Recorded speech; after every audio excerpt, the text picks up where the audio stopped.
Muito bem, estamos de volta com os donos da bola em um jogo marcado pela polêmica envolvendo o Júlio Batista e o zagueiro Cris. O Cruzeiro perdeu por 2-1 para o Vasco, lá no Rio de Janeiro. E a gente vê agora os melhores momentos do jogo. Enquanto você vê os melhores momentos, a gente fala do jogo e da polêmica. Roda aí. Aliás, o Júnior Brasil, Cadu Doné e Dimar Oliveira.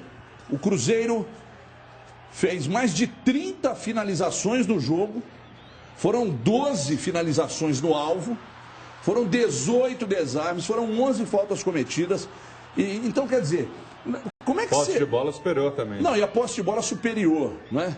Então, enquanto a gente vê os melhores momentos, a gente pode falar. Como é que ainda tem gente que acredita que houve esquema num jogo como esse? Não é? Com um gol anulado, era para ter ficado 2-2 o jogo, né? Com um gol mal anulado, não é? Vou te passar. Isso. E aí, por gentileza, discorram sobre o assunto até 2 da tarde, vamos falar. Olha, esse assunto está pipocando. Grande abraço a todos. E o que preocupa é a intolerância, principalmente daqueles que se manifestam através das redes sociais. E todos eles foram, que parecem possados como juízes, porque já pegam, já dão sentença, proferem, condenam, julgam, fazem tudo. Então tem que ter muita calma nesse momento. Até agora eu não vi ninguém afirmando, tirando esse torcedor passional, porque tem que ter muita tranquilidade nesse momento. Inclusive hoje na Itatiaia, o Júlio Batista, numa entrevista que ele havia dado ontem ao Thiago Reis, hoje foi reprisado, o Cris também. E como que eles combinaram o que iam falar logo saindo ali do jogo? E não estou tomando partido, não estou falando nada. Estou apenas narrando e descrevendo os fatos. Porque hoje a gente vai apanhar de um jeito ou de outro, falando a favor de Júlio Batista, contra Júlio Batista, a favor do Cruzeiro, a favor, qualquer coisa que falar hoje aqui. Mais ou menos, você falar mais ou menos. Eu tô mudo, você é cúmplice. Hoje a gente, o Brasil é muito bom. Até difícil manifestar. É muito bom deixar claro, muito bom deixar claro que o futebol não é uma ilha, né? E aí, rodeada por ética, né? O futebol é um segmento que está fora de falcatrua. Ninguém está falando isso. Ninguém está falando isso. Mas, baseado na imagem que todo mundo viu, uma imagem que foi comprovada e assumida pelo Júlio Batista. Não, eu falei aquilo mesmo. Sim. Agora, como é que você dentro vai... de um contexto. Não, mas até porque também... Como é que você vai dizer? Como é que você vai dizer que houve treta? E outra coisa. Se alguém combinou com o Júlio Batista, lá do Vasco, vamos imaginar que o Cris combinou com o Júlio Batista. Então o Cris foi um jumento. Você combina com um goleiro, se tiver que combinar com um zagueiro, mas com um atacante. E outra coisa. Eu fico imaginando, sabe o quê? O Marcelo Oliveira reúne com os jogadores para pré-eleição. Fala assim, pessoal, eu gosto muito do Vasco. Não, ele vai pelo Dedé, Dedé. Como o Dedé gosta, vamos perder todo mundo. Ô, Fábio, você sai do time, o Rafael entra você, porque se tiver que esculhambar, vai esculhambar com você.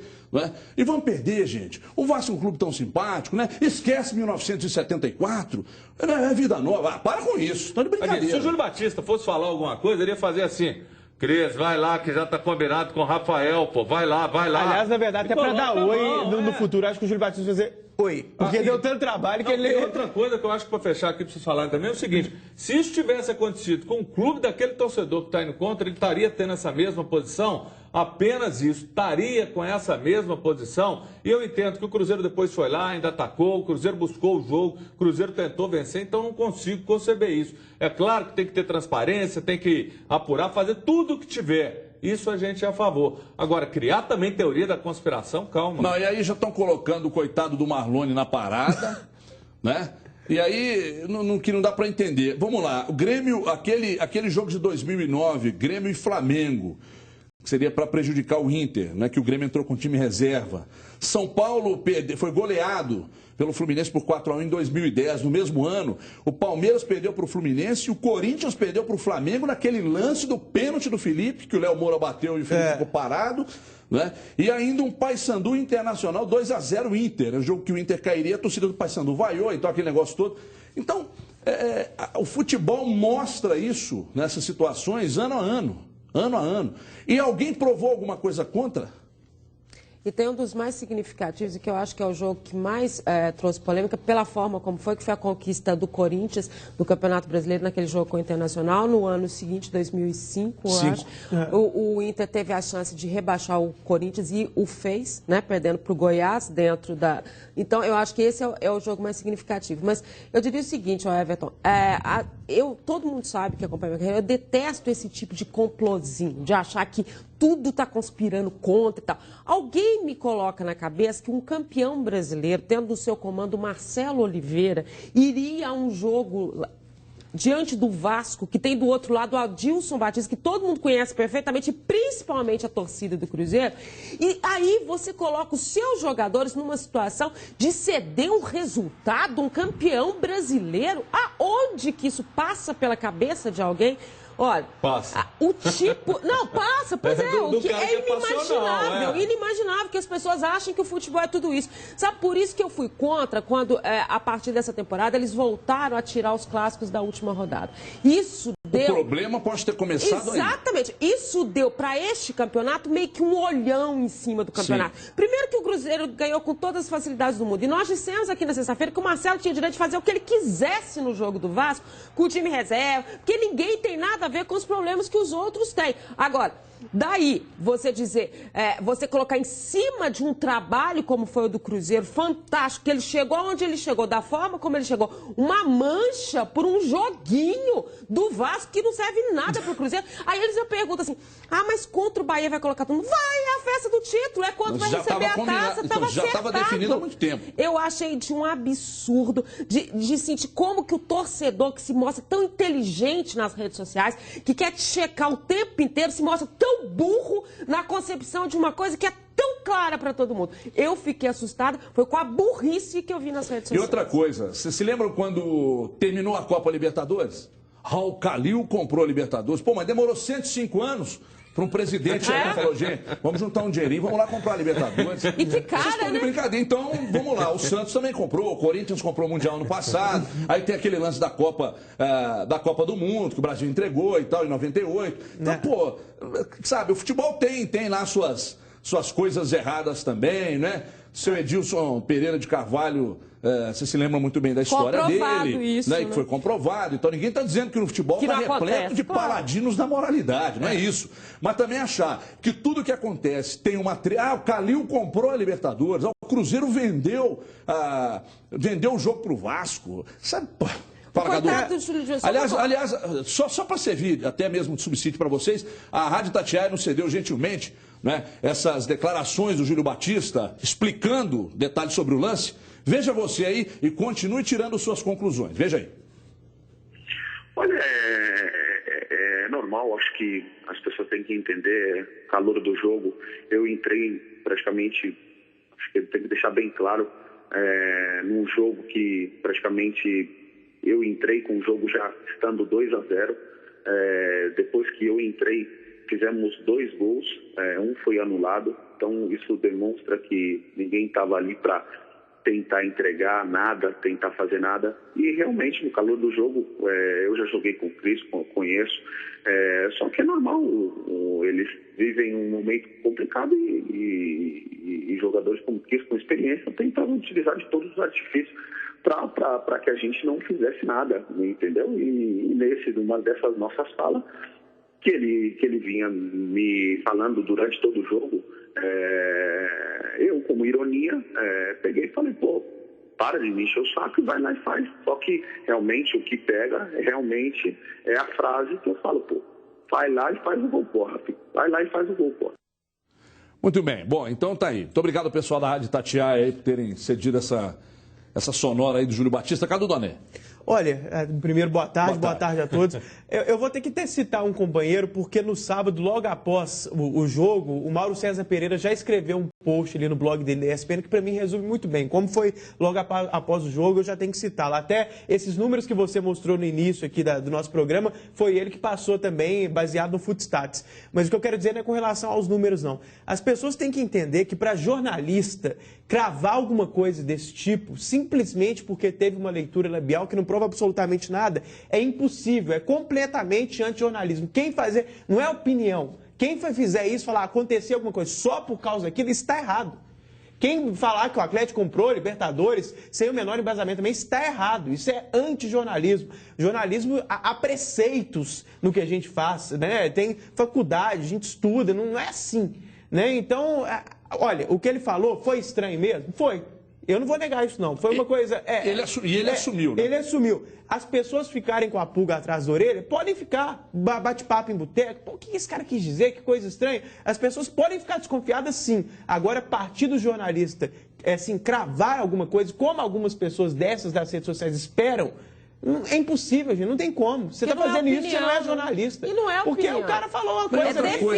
Tem algumas coisas, algumas mensagens que tem algumas mensagens que para alguns parecem mensagens subliminares. Vocês se lembram quando o Calil postou uma mensagem no Twitter dele, escreveu KKKKK, mas KK. Nossa, o KK tá vindo. Nós aqui discutimos se tinha alguma relação com o KK. Se tinha possibilidade. Entendeu? Deixa eu te falar uma outra coisa, cara, que... Eu imagino, até a Edmara já bateu a bolinha dela lá no sítio, naquela mega fazenda, já jogou. Continua batendo e já se transformou. Bolão, né, Edmara? Bate um bolão. Eu quero dizer o seguinte, qualquer pessoa, a gente estava discutindo semana passada sobre como nossos companheiros tão educados, tão ponderados, amáveis, dóceis, de coração puro, se transformam na Copa MCE, que é a Copa de Futebol da imprensa. Como que eles viram verdadeiros animais, batem, dão cotovelada, o cara que está no banco xinga, até baba, escorre. A gente estava falando isso sobre os casos dos jornalistas que... Quando estão jogando a sua bola... Time da Band não, todo mundo super ponderado. Cadu, vou te falar. O cara que é o técnico, ele baba lá. Então, o negócio é uma loucura, dá até medo. Futebol, quem já jogou, sabe que tudo isso acontece. É provocação o tempo inteiro. E aí eu vou lembrar de um caso emblemático. De um gentleman, Zidane. Zidane fez o quê? Foi lá e deu uma cabeçada no Materazzi. Quase que o mundo não acreditou. Então, gente, no futebol mil coisas acontecem. E aí eu não vi o Cris falando, mas o Cris falou, o Júlio Batista falou. Isso. Pô, alivia aí e tal, papapá. Ah, vai lá, e só depois o Zidane explicou por quê, né? Ele falou da irmã, da mãe, de não sei o quê. E a mãe dele, e a irmã dele falam até que muito boa, por sinal, né? Boa gente, né? Boa gente, boa alma.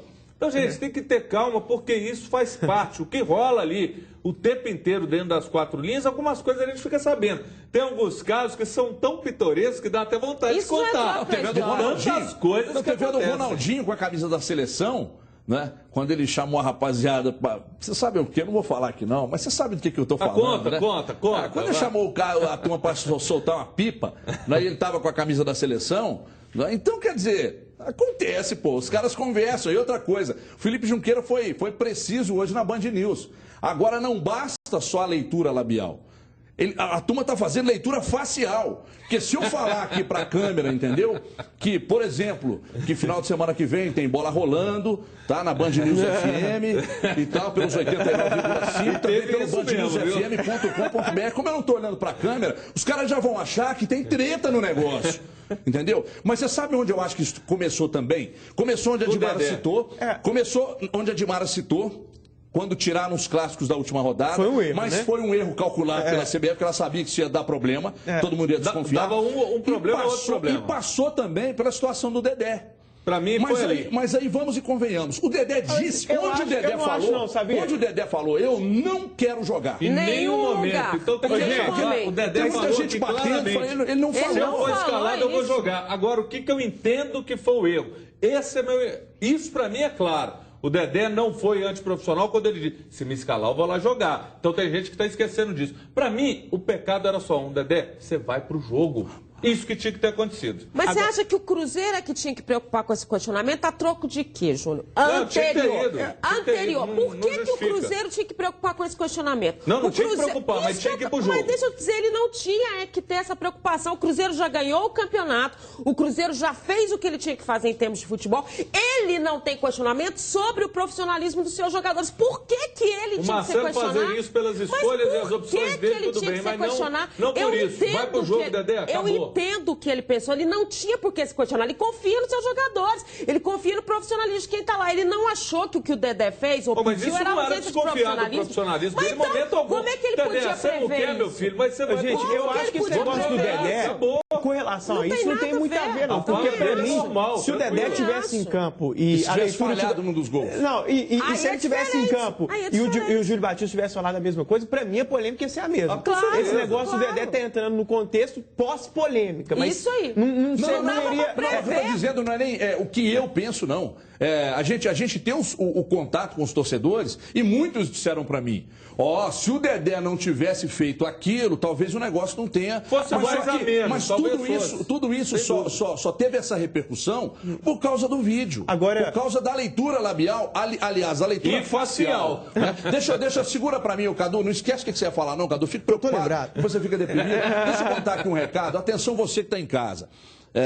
A favor ou não do que está sendo dito aqui, aposentado e aposentada, não vai ficar com raiva da gente. Né? Porque é subjetividade, cada turma está contextualizando e tal. Aposentados e aposentadas, prestem bem atenção nessa notícia. Você que trabalhou durante anos, você que aposentou pelo INSS, mas que após sua aposentadoria continuou trabalhando ou trabalhou por um período contribuindo para a Previdência Social, Dimar Oliveira, novamente, você sabia que pode aumentar o seu benefício? É isso mesmo. Você que é aposentado pode trocar a sua aposentadoria antiga por uma nova. O Júnior Brasil trocou a velha pela nova e sabe do que eu estou falando. É mais valiosa, isso é a desaposentação legal. A desaposentação, ela é notícia em todos os meios de comunicação do país. Essa é a oportunidade de você, aposentado do INSS, aumentar sua aposentadoria. Sabe para quanto, Cadu? É dinheiro que você tem no bolso do pijama. R$ 4.159, que é muita grana para o aposentado, e é um direito legal. Então, meus amigos aposentados e aposentadas, um alerta.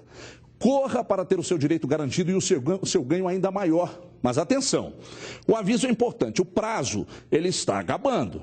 Então, se você aposentou pelo INSS e voltou a trabalhar contribuindo para o INSS, ligue nesse número que aparece na sua tela. É um direito legal. Milhares de aposentados em todo o Brasil já estão procurando o seu direito, então você não vai perder tempo, vai. Ligue agora e requeira sua desaposentação, mas faça isso hoje. Receba um dinheiro que é seu, é somente seu, ligando agora para 2512-0900. Anota aí, 2512-0900. Lá você poderá agendar uma consulta e se informar de seus direitos. Se o telefone der ocupado, insista. Não perca mais dinheiro. Você pode aumentar sua aposentadoria para até R$ 4.159. Então corra, meu amigo aposentado. Peça sua desaposentação hoje. Faça como milhares de aposentados em todo o país. Mas antes, ligue para 2512-0900. 2512-0900, ok? Agora vamos falar de um show que rolou no sábado. Show de Diego Tardelli. Aliás, Tardelli, você brincou sábado, né? Balançou as redes 3 vezes, o Galo venceu o Goiás por 4-1 e você vê agora nos donos da bola. Se liga aí. Não tem como não prestar atenção no Walter. O gordinho mais eficiente do futebol brasileiro chama a atenção mesmo. E olha que ele estava contido com as palavras. Tem um gol hoje aí, Walter? Eu espero que sim. E para quem acha que tamanho é documento no futebol, veja o Fernandinho. Ouviu bem o diminutivo? Fernandinho. Qual a tua altura, Fernandinho? Cara, o menor que já mediram 1,71, mas eu vou sempre no 1,73 e 1,74, mas 1,74 deu só uma vez. Eu acho que mediram errado por causa do cabelo, mas 1,72, 1,71 mais ou menos. Bola alta, Fernandinho chutou, rebote e Fernandinho subiu mais que todo mundo para marcar.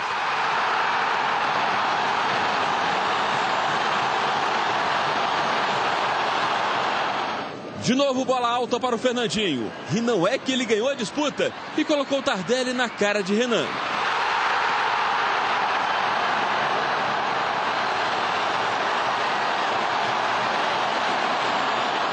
O Walter esteve perto de cumprir a quase promessa. A puxeta parou no travessão.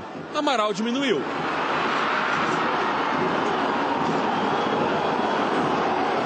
De repente, começou a chover. E não foi por acaso. O Walter do Goiás tentou. O Fernandinho do Galo também. Mas foi o Diego Tardelli quem fez chover no Independência. O drible, a tabela e a finalização perfeita.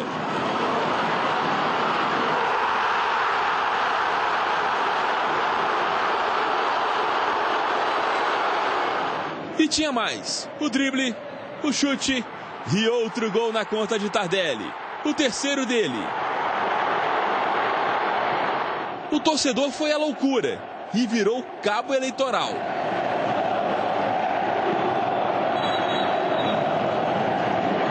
Atlético 4, Goiás 1.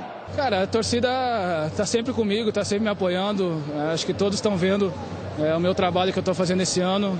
Fico feliz pelo reconhecimento, mas meu foco maior é o Mundial. Então a seleção, se vier, vou ficar feliz, mas o meu foco mesmo é o Mundial. É verdade, pessoal. Olha, a bola rolou. Olha, nós transmitimos esse jogo pela Band News FM e eu vou contar para você um negócio. O Tardelli está jogando demais, isso não é novidade para ninguém. Agora, para alguns é, né? Só pro Filipão é, né? Filipão é. Agora, o que mais me chamou a atenção, e nós discutimos isso na transmissão, é que ele faz hoje uma função dentro do time que ele não fazia antes e agora os gols voltaram a aparecer. Que além de jogar mais avançado às vezes, ele joga na armação, ele troca de posição com o Fernandinho e é difícil demais de marcar ele. Mais ou menos por aí, né, Dimar? Com o Luan, ou seja, ele é muito mais completo hoje, né? Eu digo o seguinte, o Tardelli, na primeira passagem dele no Atlético, ele já era bom, era um goleador, mas hoje ele é muito mais completo. Os gols estão aparecendo, mas ele é um jogador que ele é fundamental para a forma de jogar do Atlético. E mais do que isso, a maturidade dele em campo, a maturidade dele como jogador, com os companheiros, na orientação. Tudo do Tardelli hoje mostra que ele é um jogador muito mais completo. Vem aí o amistoso contra a África do Sul em março, o último antes da convocação para a Copa. Quem sabe se o Tardelli aparece. E a gente tem que falar também do Alessandro também, que foi bem no jogo. Acho que ele é um jogador muito contestado até nessa substituição do jogo, mas ele puxou a marcação, ele trabalhou bem também, dentro de um time que está trabalhando com muita vontade. Gente, e era o Goiás. O Goiás que está brigando uma vaga na Libertadores. 10 jogos sem perder. A gente falou isso na transmissão o tempo inteiro. Então não era qualquer um. E o Atlético numa determinação de um time que não está disputando mais nada, que está se preparando para o Mundial. E outra coisa, não vem me dizer que o Walter esteve numa noite em que o futebol dele não brilhou, não. Ele foi muito bem marcado. Só que você acha, Cadu Doné, que antes de entrar em campo, o Galo levou uns 10 sanduíches do break pro Walter, falou, enche, come aí, meu algumas filho. Coisas mineiras, talvez, né? Doce de leite, feijoada, que não é mineiro, mas pesa.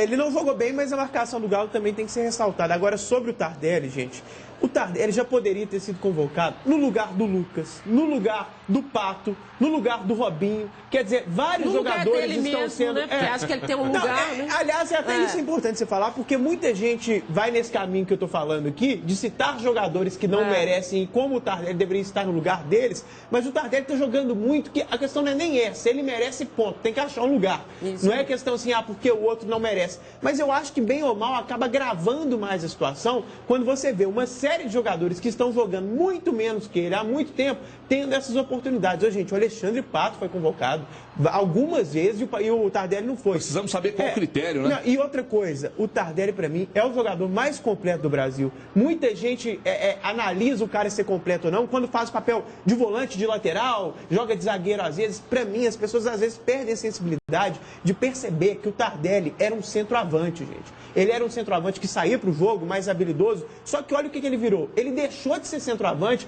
para virar um atacante de lado com muita habilidade que vai para o drible. E depois virou um meia centralizado, clássico, armador no lugar do Ronaldinho. Quer dizer, eu nunca vi um centroavante sair dessa função e jogar em outras funções que requerem muita habilidade, muita mobilidade. O centroavante é mais paradão. Então, o que esse cara tem feito, o que ele se reinventou na carreira, é digno de nota. O time todo jogou muito bem. Aliás, time todo não. E aí eu vou excetuar o Marcos Rocha, que não esteve bem no jogo.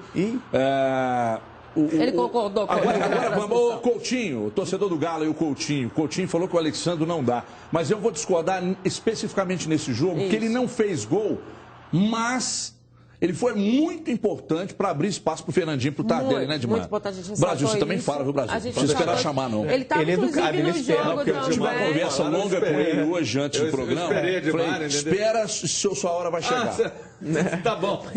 Obrigado. O Alessandro é bom. Eu já Pela disse... sua orientação, eu nem pedi para te cortar hoje. Obrigado. Não, mestre. Obrigado, amado mestre. O Alessandro é aquela história, não sei se você concorda comigo, o Júnior também estava na Independência, é porque a gente... observa tanto, porque é tão diferente, né, a forma de jogar dele, ou tecnicamente aquilo que ele mostra para o Atlético, que quando ele faz o que ele fez ontem, o que ele fez no sábado, se doando para a equipe, no coletivo, puxando a marcação, preocupado com os companheiros, não queria ser o astro ali na frente, ou eu tenho que fazer, ele foi bem. Olha, e para mim vocês elogiaram demais o Tardelli, mas o fenômeno não é o Tardelli. Luan doidão. Não, também não é também o Luan. não. O fenômeno é o Fernandinho. Ah, sim. Porque o cara tem 1,71 e outro tem 1,72, depois chega a 1,74 e volta para 1,71. Mas você sabe que é curioso. Eu vou deixar você falar. O homem elástico. Não, mas é curioso. Jogador de futebol mente muito altura e peso, cara. É impressionante. A ficha ali de jogador... É uma coisa, mas a altura variar é a primeira vez que eu vejo isso. Agora, falando do jogo, a gente tem que destacar o torcedor que deu um show. Eu não sei quem contagiou quem. Se foi o time que contagiou o torcedor ou se foi o torcedor que contagiou o time. Foi sensacional. O Atlético fez uma grande exibição. Para mim, quando você fala do Marcos Rocha, porque ele também bateu de frente com o Goiás, chegava pelo setor, ele teve que preservar um pouco mais. Você acha que por isso não apareceu tanto o futebol dele? E outra, gente, eu vi pessoas... O Rony corria muito por ali, né? O Rony, você tem o Matheus, então tinha muita gente chegando. Bom lateral. O que acontece é o seguinte, muitas pessoas menosprezando. O Atlético não bateu em ninguém, o time do Goiás deu trabalho, tanto que no primeiro tempo foi 2-1, no segundo tempo as chances diminuíram, o Goiás teve 2 oportunidades, o Renan apareceu fazendo boas defesas, então não vamos invalidar. Agora, o que o Tardelli jogou, o Luan, para mim, o que esse cara ajudou taticamente na defesa, apareceu no ataque, o Fernandinho, então o Atlético reencontrou aquilo que tem de melhor. E não vou ser louco nem otimista, não. Mas o Atlético, essa pegada, tendo reforço de Hever, tendo reforço de Ronaldinho, olha, ele vai para o Mundial, forte demais. Porque o futebol que esses caras mostraram, a intensidade, que é a palavra da moda, foi algo incrível. O Atlético jogou demais. Agora, detalhe, o Luan, você é doidão, mas você joga demais, cara. Vai fazer o gol do título. Você joga muito. E outro detalhe, o Cuca confirmou que o Lucas Cândido é o lateral titular, né, inclusive no nosso microfone da Band News. E um outro detalhe, como é que é o nome do preparador físico lá? O que é? Robson Calil? Não. Calil é o fisioterapeuta. Isso, Calilzinho. Tem o sobrenome de Calil, me fugiu. Calilzinho. O Calilzinho, que ele é chamado lá. Inclusive, ele informou ao Léo Gomide, nosso repórter, que o Ronaldo voltaria na terça-feira sem restrições a treinar. Só que aí na coletiva... O Cuca disse, não, isso aí a gente tem que ter avaliação do médico, do preparador físico, não é assim não, calma e tal. Por favor, Brasil, fala para aquela câmera lá que é da verdade. Essa conversa funcionou, hein? Eu tive uma conversa com o doutor Rodrigo Lasmar, tive essa oportunidade, e ele estava até me explicando sobre por que o Ronaldinho não jogou aquele dia. Que ele pegou, foi lá e deu o bico na bola. Ele já havia feito um trabalho de muita intensidade e que não havia necessidade dele dar a continuidade fazendo ali, participando ali do rachão, do coletivo, porque ele já havia feito uma carga intensa. Então ele acredita que o Ronaldinho está super bem preparado, mas que não ia promover o excesso. E aí, diante de tantas coisas que foram faladas, eu falei, doutor, eu só quero que você me diga uma coisa. A recuperação do Ronaldinho foi surpreendente. Ele virou e falou, sim, do prazo mínimo, de 2 meses e meio, até os 3, a dele foi no mínimo. Eu falei, por quê? O que foi preponderante? Ele elogiou demais a fisioterapia do Atlético, falou desse trabalho lá que foi feito e com muita competência, e aí ele disse, o grande fator, se fosse pegar e alavancar que é algo que muitos outros jogadores fazem, a gente não coloca isso, até por respeitar a privacidade do jogador, é o trabalho de plaquetas. Isso acelera muito na recuperação. Então isso, para mim, foi um dos carros-chefes. E claro, entra o Ronaldinho, como ele trabalhou, a constituição, a capacidade que ele tem, um corpo muito forte, poucas contusões na carreira. Então ele falou isso. Ô, Ronaldinho, tem que ter parcimônia para entrar no rachão. Parcimônia. Tem que ter parcimônia. Mas tá difícil. Porque você gosta, os jogadores gostam, muita gente gosta, mas tem que ter parcimônia. Deixa eu chamar um break rápido e daqui a pouco a gente volta.